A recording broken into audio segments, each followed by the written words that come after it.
నేను సుధా. వార్తల్లో ముందుగా ముఖ్యాంశాలు. విజయవంతంగా SSLV-D3 రాకెట్ ప్రయోగం. సంబరాలు చేసుకుంటున్న ఇస్రోలో శాస్త్రవేత్తలు.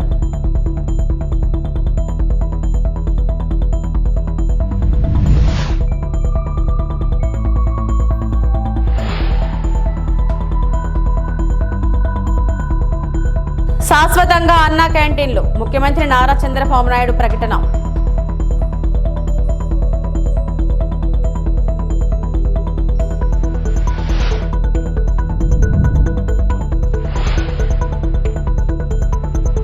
రెడ్ బుక్ లో పేర్ల గురించి నారా లోకేష్ కీలక కామెంట్.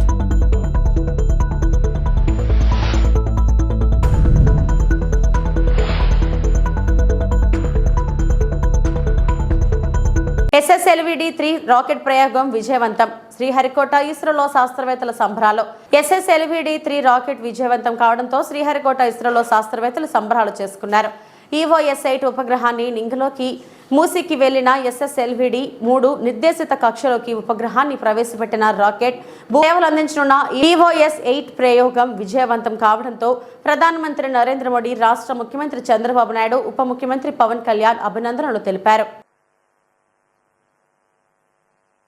सभी तंत्र सामान्य रूप से कार्य करते हुए గుడివాడలో పునఃప్రారంభించిన అన్నా క్యాంటీన్ లో ఆహారం వడ్డించిన చంద్రబాబు మరియు సతీమణి భువనేశ్వరి. 4వసారి ముఖ్యమంత్రిగా బాధ్యతలు నిర్వహిస్తున్న తనకు అత్యంత సంతృప్తి కలిగించే అంశం అన్నా క్యాంటీన్లు అని సీఎం చంద్రబాబు పేర్కొన్నారు.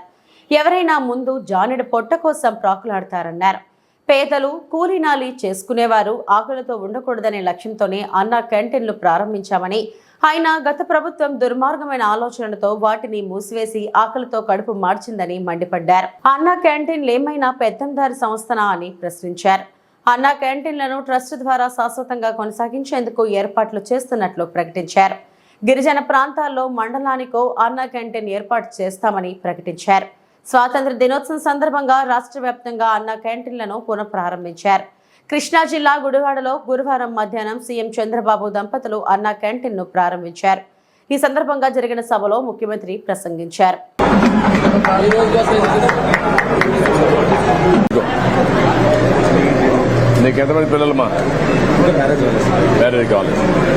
మళ్ళీ నేను ఒకటే ఇక్కడ మాట్లాడుతున్నా, ఈరోజు అన్నా క్యాంటీన్ కి మీరు ముందుకు రండి. ఇదొక స్ఫూర్తిగా తీసుకోండి. చాలా మంది వస్తున్నారు. 1,00,000, 2 లక్షలు, 5 లక్షలు, 10 లక్షలు ఇస్తున్నారు. వారందరిని అభినందిస్తున్నా. దీనికి అన్నా క్యాంటీన్స్ కి account number 3788165097 SBI account open చేశాం.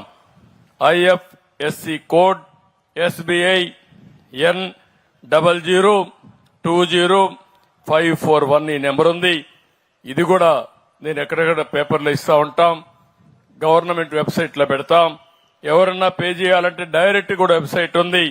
అన్నా క్యాంటీన్ trust.ap.gov.in.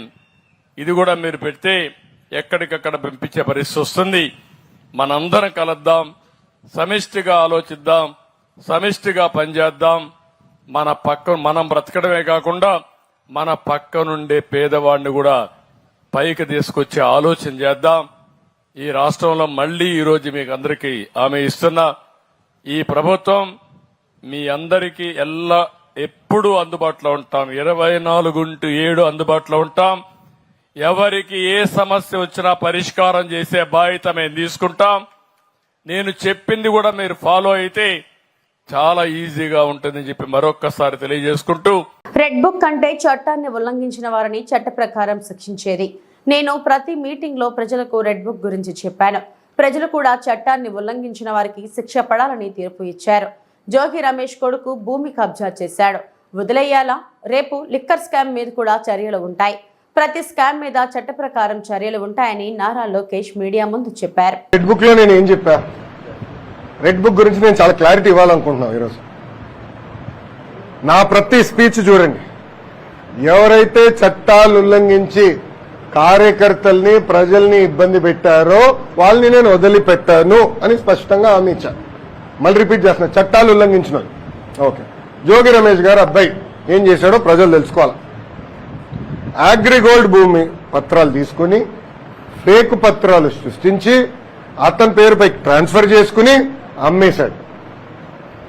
అగ్రిగోల్డ్ బాధితులు చాలా మంది ఇప్పటికీ ఇబ్బంది పడుతున్నారు. వాళ్ళకి రావాల్సిన డబ్బులు ఇంకా చాలా ఉన్నాయి.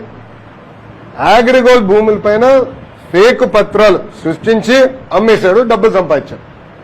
అంటే యాక్షన్ తీసుకోకూడదా తెలుగుదేశం, జనసేన, భారతీయ జనతా పార్టీ ప్రభుత్వం?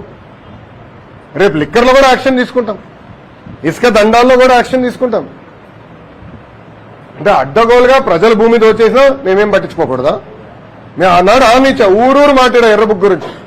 ప్రజలకి నేను హామీ ఇచ్చా, ఎవరైతే చట్టాన్ని ఉల్లంఘించారో వాళ్ళని నేను వదిలిపెట్టే ప్రసక్తే ఉండదు అని నేను ఊరూరు మాట్లాడాను స్వామి. ఎర్రబుక్ పట్టుకుని తిరిగా, చూపించా ప్రజలకి. అందుకే ప్రజలు మాకు అంత అద్భుతమైన మ్యాండేట్ ఇచ్చారు. దాని ఒక్కోళ్ళే కాదు, అందరం కలిసికట్టుగా పోరాడడం. దాంట్లో భాగంగా రెడ్ బుక్ ఒక మ్యాండేట్ మాకు. నేను ఊరూరు చూపించా రెడ్ బుక్. నేను ప్రతి పబ్లిక్ మీటింగ్ లో చూపించా. ప్రజల నిన్న ప్రతి నియోజకవర్గంలో మేము గెలిచాం. సో ప్రజలు మాకు అంత క్లియర్ మ్యాండేట్ ఇచ్చారు. సో ప్రజలు కూడా చాలా క్లియర్గా ఉన్నారు. ఎవరైతే తప్పు చేశారో వాళ్ళని వదిలిపెట్టొద్దని క్లియర్గా చెప్తున్నారు. అదే అమలు చేస్తాం. అమరావతి రాజ్ భవన్ లో గవర్నర్ అబ్దుల్ నజీర్ ఇచ్చిన తేనేటి విందుకు హాజరైన ఉప ముఖ్యమంత్రి పవన్ కళ్యాణ్. అయితే పవన్ కళ్యాణ్ ఆ ప్రాంతానికి చేరుకున్న వెంటనే ముఖ్యమంత్రి చంద్రబాబు స్వయంగా పవన్ కళ్యాణ్ వద్దకు వెళ్లి కరచాలనం చేసి ఆహ్వానించారు. అనంతరం గవర్నర్ అబ్దుల్ నజీర్ స్వాగతించారు.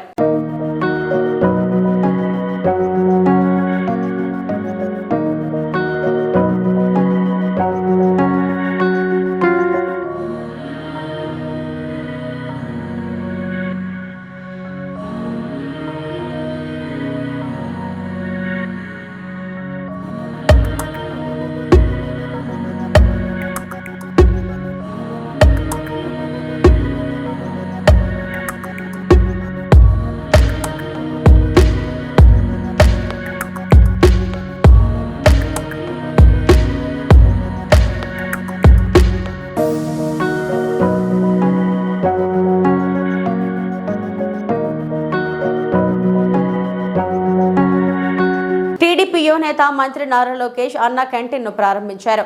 గుంటూరు జిల్లా తాడేపల్లి మండలంలోని నులకపేటలో ఏర్పాటు చేసిన క్యాంటీన్ ను లోకేష్ ప్రారంభించారు. స్వయంగా పలువురికి అల్పాహారంను వడ్డించారు. కూటమి ప్రభుత్వం అధికారంలోకి వచ్చిన తర్వాత రాష్ట్ర వ్యాప్తంగా అన్న క్యాంటీన్లు పునఃప్రారంభిస్తుందన్నారు. తొలి విడతలో భాగంగా 100 క్యాంటీన్లు ప్రారంభించేందుకు నిర్ణయించామన్నారు మంత్రి నారా లోకేష్.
అసలు అన్న క్యాంటీన్ గురించి మాట్లాడే హక్కు వాళ్ళకి ఎక్కడి నుంచి వచ్చింది? సూటిగా ప్రశ్నిస్తున్నా.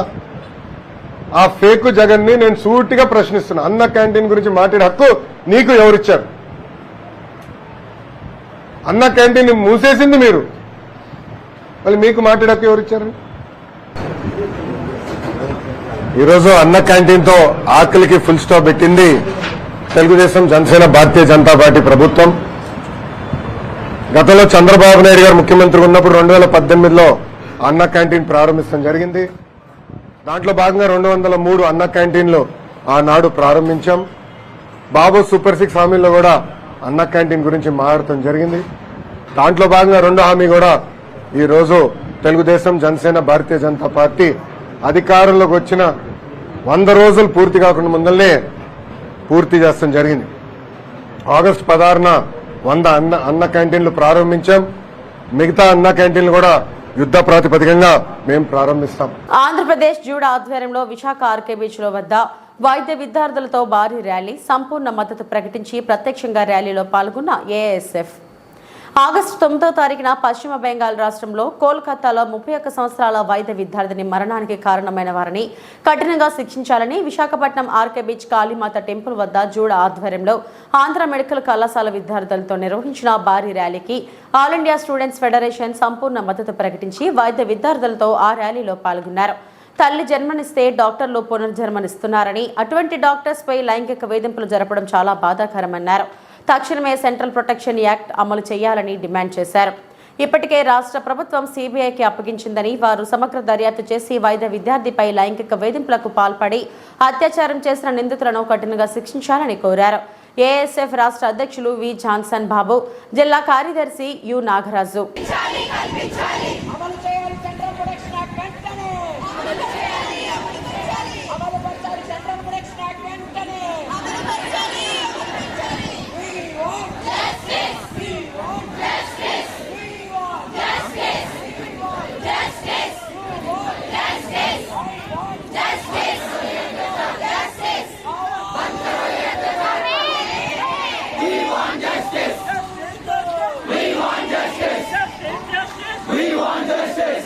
కోల్కతాలో వైద్య విద్యార్థినిపై జరిగిన దాడిని Andhra Pradesh medical and sales representatives union ముక్త కంఠంతో ఖండిస్తూ బీచ్ రోడ్లో డాక్టర్లు చేసిన ర్యాలీలో పాల్గొని మద్దతు తెలిపారు.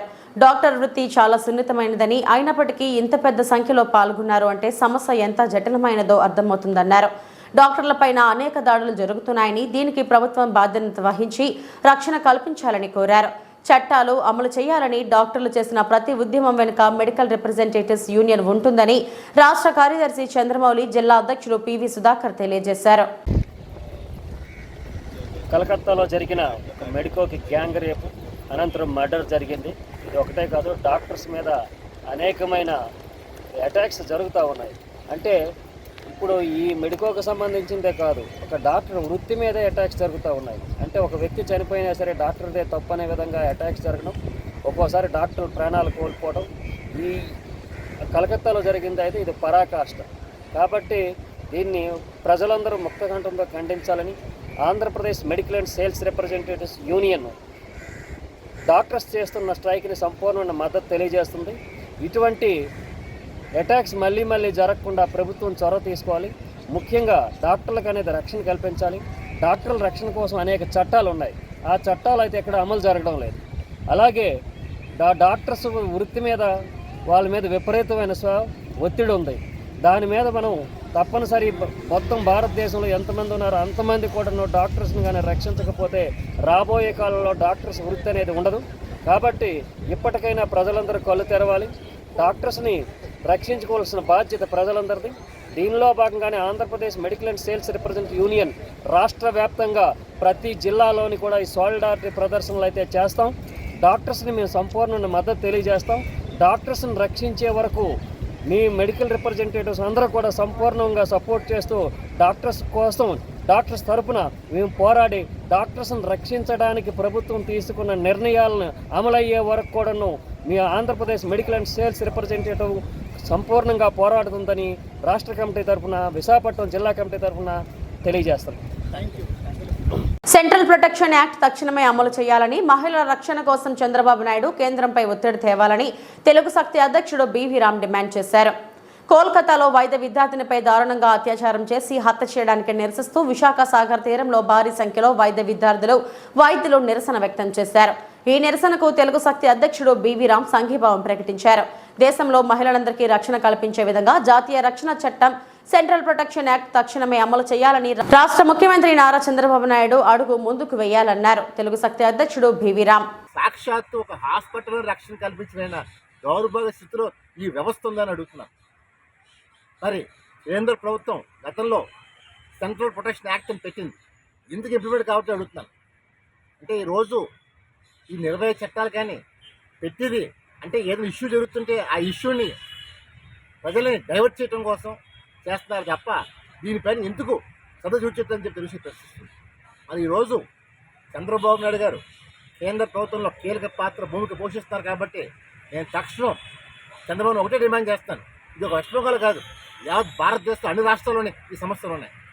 అంటే గాంధీజీ గారు ఎప్పుడైతే అర్ధరాత్రి మహిళ రోడ్డు పైన స్వతంత్రంగా నడుస్తుందో ఆ రోజే నిజ స్వతంత్రం చెప్పారు. మరి నిన్నే 78 స్వతంత్రం వేడుకలు చేసుకున్నాం.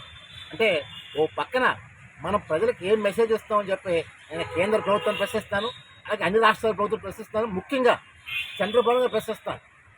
ఎందుకంటే ఈరోజు మీరు ఈ విషయం పైన పూనుకోవాలి, మీపైనే ఉందని చెప్పి మనం చేస్తాను. ఇవాళ ఎన్డీఏ ప్రభుత్వం ఏర్పడటం కారణం ప్రత్యేక భూమిక పోషించింది మీరే కాబట్టి దీనిపైన మీరు వెంటనే కేంద్ర ప్రభుత్వం పైన ఒత్తిడి తీసుకొచ్చి ఈ యాక్ట్ ఇంప్లిమెంట్ అయ్యేలాగా, మహిళా డాక్టర్లకి రక్షణ కల్పించేలాగా, లేకపోతే ముందు ముందు తల్లిదండ్రులు వాళ్ళ బిడ్డల్ని డాక్టర్ జీవితంగా భయపడి పరిస్థితి కొన్ని తరాల తర్వాత మహిళా వైద్యులు లేకుండా పోతారు. సో నేను ఒకటే పోతున్నాను చంద్రబాబు నాయుడు గారు, మీరు ఈ చేసే నిర్ణయం మనం ఉన్నా లేకపోయినా చరిత్రలో మిగిలిపోతాం. ఇది ఒక హిస్టారికల్ ఈవెంట్గా మారుతాం చెప్తాను. అలా ఎవరైతే హత్య చేశారో ముగ్గురు అంటున్నారు, ఒకరినే పట్టుతున్నారు, మిగతా ఇద్దరిని ఏమి పొలిటికల్ ఇన్ఫ్లుయెన్స్ ఏంటి అడుగుతున్నారు. అంటే రాజకీయ వ్యవస్థలో రాజకీయ నాయకుడిగా ఉంటే ఇలాంటి తప్పులు చేస్తే కప్పు పుచ్చడానికి వ్యవస్థను వాడుతున్నారు. నేను ఒకటే డిమాండ్ చేస్తాను, అలాంటి రాజకీయ లుచ్చాగాల్ని తక్షణం పార్టీని సస్పెండ్ చేయాలి. ఇవాళ ప్రజాస్వామ్యం కోసం ఏ అన్యాయం ఒక మహిళకి కాదు, ఎవరికి జరిగినా, ఒక మెడికల్ విద్యార్థికి కాదు, ఎవరికైనా సరే తప్పుగా ఉండాలి. ఇలాంటి వారికి శిక్ష స్పాట్లో జరగాలి తప్ప ఎట్టి బస్సులో ఆలస్యం కాకూడదు. అలా నేను కోరేది ఒకటి, చంద్రబాబు గారు తక్షణం మీరు కూడుకొని ఆంధ్రప్రదేశే కాదు అన్ని రాష్ట్రాల్లోనే న్యాయం జరిగేలాగా, ఆ కుటుంబానికి న్యాయం జరిగేలాగా చేయాల్సిన బాధ్యత మీపై మనం చేస్తాను. నేను చేస్తున్న ఈ పోరాటం నా కోసం ఎవరి కోసం కాదు. ఇది ఒక మహిళలకి ముందు మన భారతదేశంలో మహిళలు గౌరవించే భారతదేశంలో జరుగుతుందంటే రేపు విదేశీ సంస్కృతిని ఆంధ్రప్రదేశ్ కాదు భారతదేశం వచ్చిన ఆశ్చర్యపోవట్లేదు. ఈవేళ డ్రగ్స్ మాఫ్ అయిపోయింది, అక్కడ ఆ ప్రిన్సిపల్ది బాధ్యత ఉందని చెప్పి ఆరోపణలు వస్తున్నాయి. అంత తక్షణం మీరు ఇంటర్ఫీర్ అయ్యి ఆ కుటుంబం న్యాయం చేసి ఈ సెంట్రల్ ప్రొటెక్షన్ యాక్ట్ ఇంక్లూడ్ అయ్యేలాగా, అలాగే ఇలాంటి చట్టాలని ఖచ్చితంగా అమలు పెట్టేలాగా చూడమని చెప్పి చంద్రబాబు గారు బివి రామ్ డిమాండ్ చేస్తారు. జై హింద్. ఇవి ఈ బులెటిన్ విశేషాలు. మరిన్ని వార్తా విశేషాల కోసం చూస్తూనే ఉండండి. నమస్తే.